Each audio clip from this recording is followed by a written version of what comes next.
Good morning everybody. Today we're going to be taking a closer look at the Injen cold air intake for the S2000. So if you guys want to know how to install this intake, I do have a video on it and I will put a link around here. Please check that out before you watch this video and that will just make it so much easier for you guys. Okay, so that's the Injen cold air intake. As you guys can see, it just got the piping from the throttle all the way down to the front of the bumper. So the difference between this one and the stock intake is that the stock intake sits in this well right here and fills up the engine bay, and it just has the opening around here so the air can come through here and go into the intake. But the stock intake is quite restrictive, unlike this one, which is a open pod at the front. Alright, so before we actually go any further with this review, let's take the car for a drive and see what this amazing intake sounds like.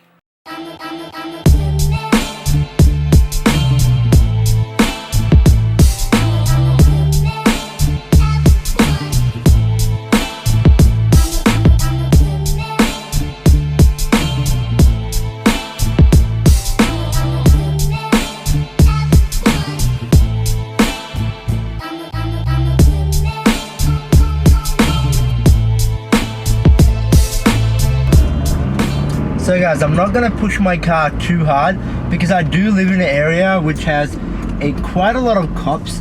So I'm going to show you guys what the sound is like, but I'm not going to be going too hard at it. But before we do that, I do have to fill up my petrol. I'm on like 1 bar right now and I hate when that happens.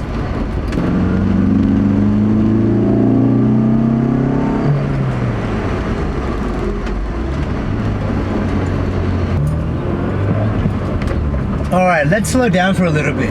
So, the sound of this intake, guys, I gotta tell you guys, it's amazing.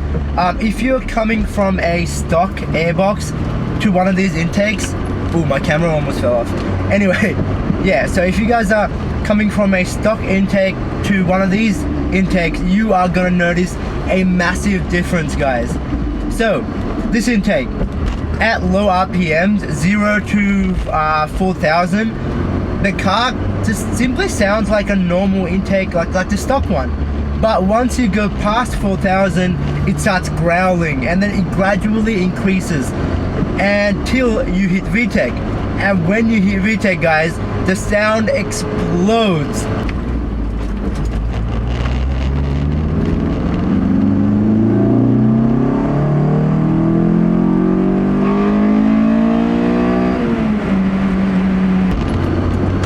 So as you guys can see, it growls and then explodes. Alright, so let's talk about the power, guys. So S2K is one of those cars that have been squeezed so hard to get all the power out of that 2 liter. So with the intake, you're not looking at a significant amount of horsepower or kilowatt increase.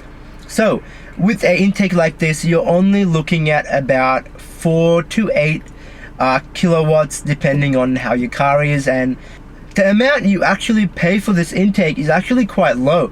If you think about it, intakes like Password JDM, Jace Racing, ASM, those cost upwards of, I don't know, like $1,200, while one of these type of cold air intakes, Injen CAI, they only cost about $300. So guys, think about that. Those really expensive intakes, they only give you the same amount of horsepower increase of about 4 to 9, and this thing does the same thing but with a lower cost. So if you think about it that way, this is a really good mod to do. So if I didn't mention before, what this intake does is it relocates your filter from inside the engine bay to outside. So by doing that, technically you're actually increasing the length of your piping, which does show in a torque curve or a horsepower curve, because at low RPMs, around 0 to 4,000, you do lose about 1 kilowatt. That's purely because of the length increase of the piping. Where this intake shines is mid to high RPMs, around mid 4,000 to 6,000.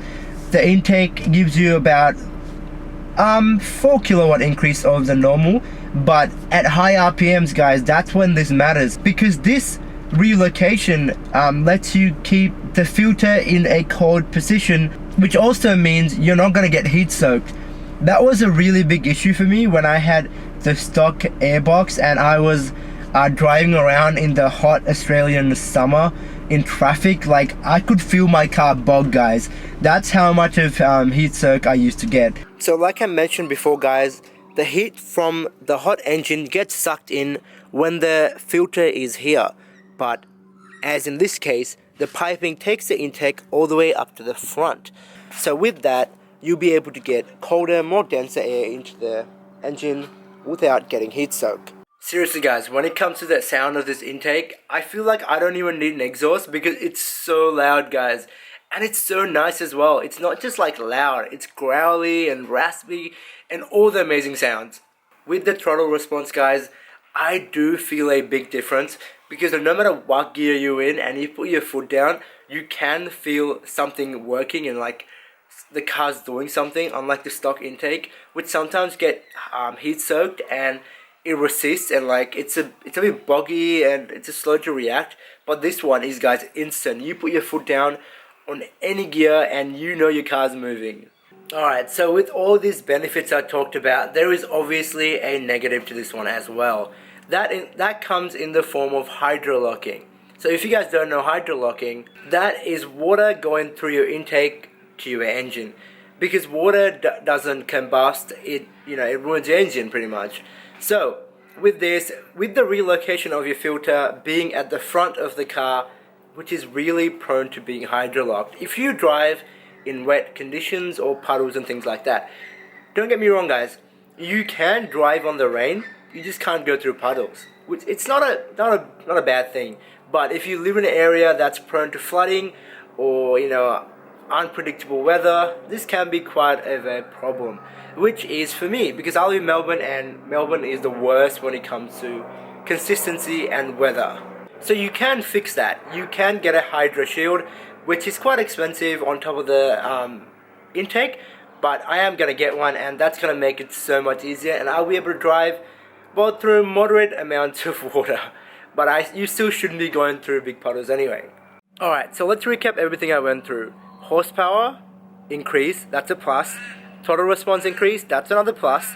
And then the sound is amazing, guys. That's 3 pluses right there. And also reduced heat soak. That's 4 pluses for this intake. And the one negative is the water issue with the hydrolocking. But guys, in my opinion, I think this is one of the best intakes you can get for the s2000 for the amount of money you pay. Like, all those really high expensive ones cost about like $1,000, while this one is only $300, and it gives me the same horsepower, about the same throttle response, and I think it looks sick as well on the engine bay. So there you go, guys, that's the Injen CAI intake, and I hope you guys really enjoyed this video.